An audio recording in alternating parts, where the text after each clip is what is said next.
Who would give the stage to a person who can barely speak English? Right? Who would give the stage to a person who nobody knows about?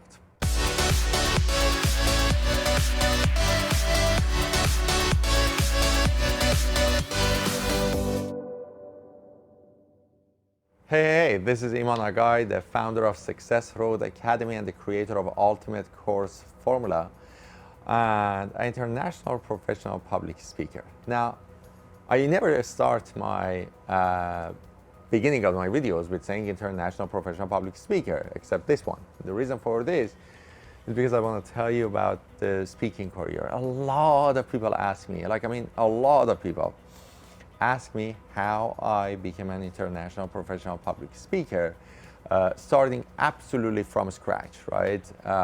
Technically, when I started my business, I was 17 days away from becoming homeless. I couldn't speak English properly. We didn't have any friends or family or network. I was a new immigrant, and that's where my whole life started. And I actually immigrated because I wanted to become an international professional public speaker. And many times people ask me about their career. They're like, how did you go from being absolutely nobody, a person that nobody even looked at my resume to hire me as a dishwasher, to be on some of the biggest stages in the world and share stages with some of the biggest names in the world?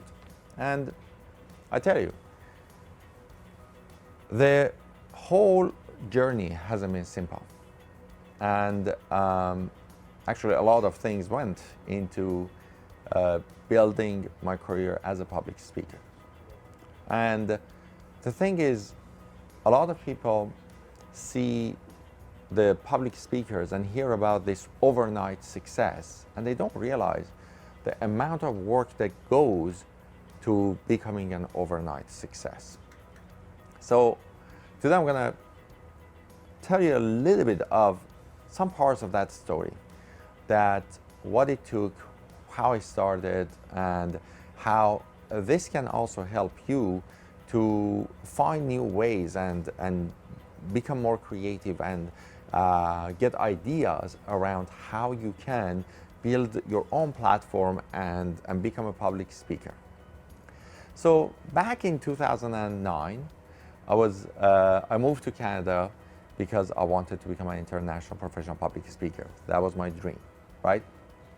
And we had a lot of hope for our money to follow us, and it didn't. And I wanted to get a job, and I couldn't find a job, and we ended up being 17 days away from becoming homeless. Probably you've heard that story in another video, okay?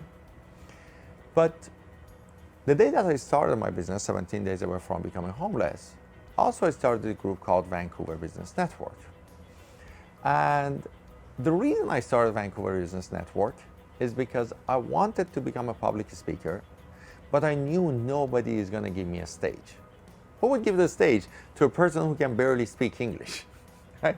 Who would give the stage to a person who nobody knows about? So it was really hard to get any stage time. And I said, if you don't give it to me, I'll build it myself. And that's the attitude that I want you to hear about, because if I didn't have that attitude, I would never, ever, ever, ever be able to put myself on the map as a speaker. So I built this network called Vancouver Business Network, which was a meetup group.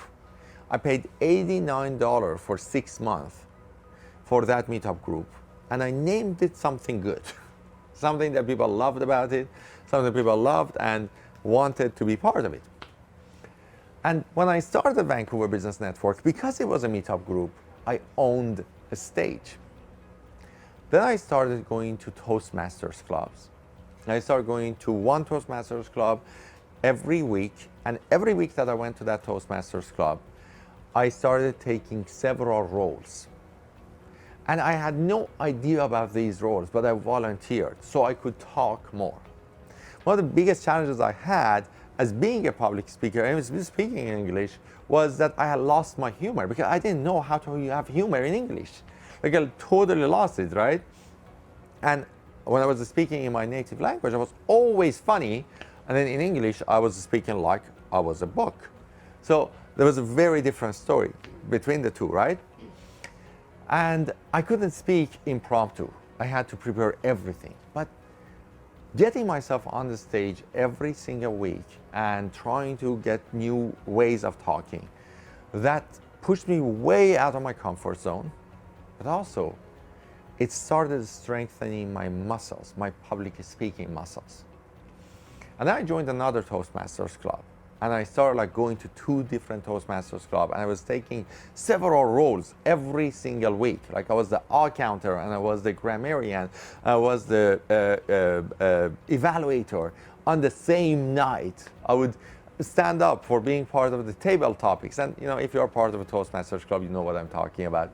And if you're not, you have to be if you want to become a public speaker. Not because it makes you a public speaker, not because it gives you everything you need to become a public speaker, but because it gives you stage time. And the stage time is the most important thing if you want to become a public speaker. Another thing I started doing, which I barely talk about, is that there was this company that it was a network marketing company, and they could give me a stage time if there was a person who had a meeting and they would miss their meeting, right? I said, wow, you know what? That's great stage time. Now the price of getting this stage time was being around their office. So if somebody would miss their meeting, I could actually show up on a short time. But this place was a little bit far away from me. And their meetings sometimes were at 7 a.m. and sometimes they were at 9 p.m. or 10 p.m. So for a very long time, this was my schedule. I would wake up at 5 a.m. I would walk all the way to the sea bus station, which many of you may not know what it is, but it's technically a ferry that goes across the river. I would walk about 15-20 minutes to get myself to the sea bus station. I would get on the sea bus.